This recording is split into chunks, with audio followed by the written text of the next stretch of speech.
Now what is your petition? It will be given. கர்த்தருடைய பரிசுத்த நாமத்துக்கு ஸ்தோத்திரம். பிரியமானவர்களே, பரிந்து பேசும் ஜெபம். இந்த நாளுக்கான தலைப்பு ஜெப குறிப்பு பொறுமை. இன்னைக்கெல்லாம் பாத்தீங்கன்னா நம்ம எல்லாருடைய வாழ்க்கையில பொறுமை அப்படின்ற வார்த்தை கூட காணாம போயிடுச்சுன்னு தான் நான் நினைக்கிறேன். எல்லா காரியத்திலும் அவசரம். இன்னைக்கே வேணும், இப்பவே வேணும், இந்த நிமிஷமே வேணும், உடனே செய்யணும், உடனே பண்ணணும். எல்லாமே அவசர உலகத்துல வாழ்ந்துட்டு இருக்க மாதிரி ஒரு இமேஜினேஷன்லயே எல்லாரும் ஓடிட்டு இருக்கோம். பிரியமானவர்களே, இன்னைக்கு 2-3 வசனங்களை முன் வைத்து இந்த பொறுமை குறித்து நம்ம பார்க்க போகிறோம். யாக்கோபு 5ஆம் அதிகாரம் 11ஆம் வசனம். இதோ பொறுமையா இருக்கிறவர்களை பாக்கியவான்கள் என்கிறோமே, யோபின் பொறுமையை குறித்து கேள்விப்பட்டிருக்கிறீர்கள், கர்த்தருடைய செயலின் முடிவையும் கண்டிருக்கிறீர்கள். கர்த்தர் மிகுந்த உருக்கமும் இரக்கமும் உள்ளவராயிருக்கிறாரே. ஆமென். பிரியமானவர்களே, பாருங்க, யோபுடைய வாழ்க்கை நம்ம எல்லாருக்குமே தெரியும். யோபு அதாவது அவர் ஜீவன் மட்டும்தான் போகல, மற்றபடி அவர் எல்லாவற்றையும் இழந்தார். ஆனாலும் கர்த்தர் பேரிலே வைத்திருந்த விசுவாசம் குறையில அவர் பொறுமையா இருந்தார். கர்த்தர் நிச்சயமாய் நான் நினைத்தருளுவார், எனக்கு தயை செய்வார் அப்படின்னு சொல்லி பொறுமையா இருந்தார். எல்லா உபத்திரவத்தின் சூழ்நிலையிலும் அவர் தன்னை பொறுமையா காத்து கொண்டார். நம்ம எல்லாருடைய வாழ்க்கையில கூட இந்த பொறுமை இல்லாததுனாலதான் நிறைய குடும்பங்கள்ல பிரிவினைகள், கசப்பு, எல்லா பிரச்சனையும் வர்றதுக்கு காரணம் பொறுமைதான். பாருங்க, இந்த பொறுமையை இழந்ததுனால நிறைய பேர் வாழ்க்கையை இழந்துட்டாங்க.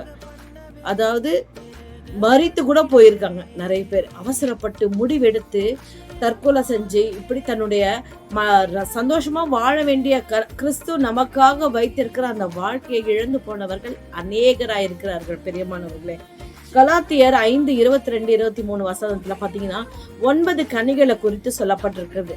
அந்த 9 கனிகள்ல பொறுமை என்கிற ஒரு நற்குணம் ஒரு விசேஷமானது. பொறுமை, நீண்ட பொறுமையினால் பிரபுவையும் சம்மதிக்க பண்ணலாம்னு வேதத்துல இருக்கு.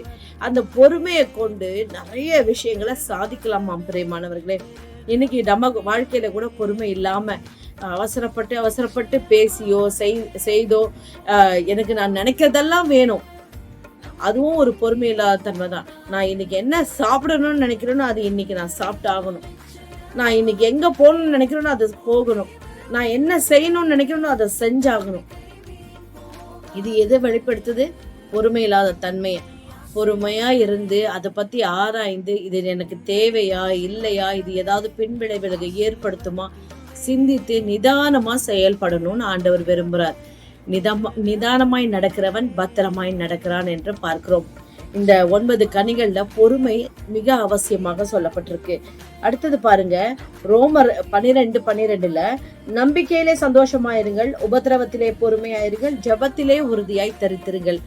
3 காரியம் ரொம்ப ரொம்ப முக்கியமான காரியம். என்ன பண்ணணும்னு சொல்றாரு?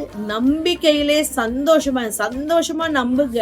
அந்த நம்பிக்கை, ஒரு காரியத்து மேல நம்பிக்கை வச்சீங்களா, அதை குறித்து உற்சாகமா நீங்க செயல்படுங்க.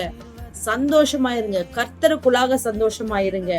2வது, உபத்திரவத்திலேயே பொறுமையாயிருங்கள்.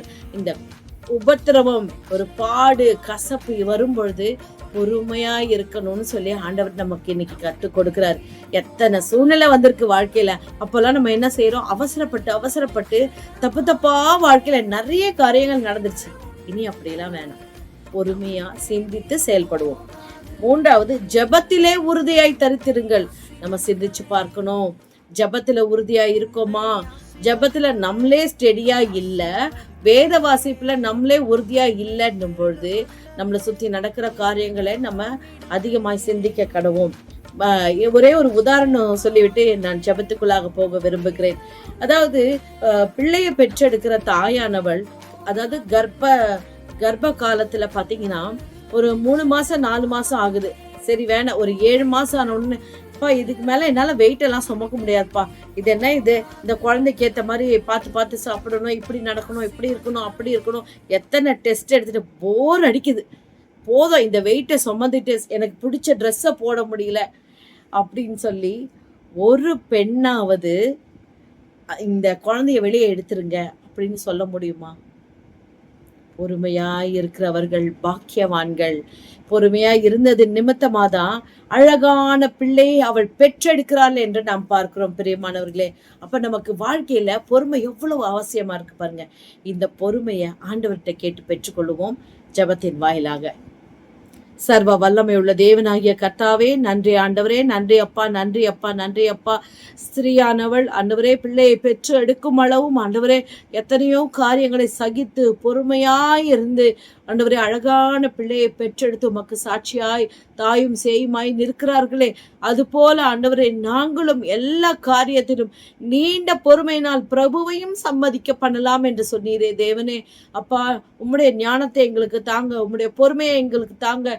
எல்லா காரியத்திலும் பொறுமையோடு இருந்து சகித்து ஆண்டவரே நீர் மகிமையாய் வெளிப்பட்டீரே, அதுபோல நாங்களும் எங்கள் குடும்பமும் எங்கள் வாழ்க்கையின் எல்லா எல்லைகளும் ஆண்டவரே பொறுமையினாலே ஆண்டவரே நாங்கள் எல்லாவற்றையும் ஜெயமாய் மாற்றிக்கொள்ள எங்களுக்கு உதவி செய்யுங்க.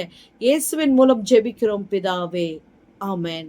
ஆம் பிரியமானவர்களே, பொறுமையாயிருங்க. கர்த்தர் எல்லாவற்றையும் உங்களுக்கு நன்மையாக வாய்க்க செய்வார். God bless you.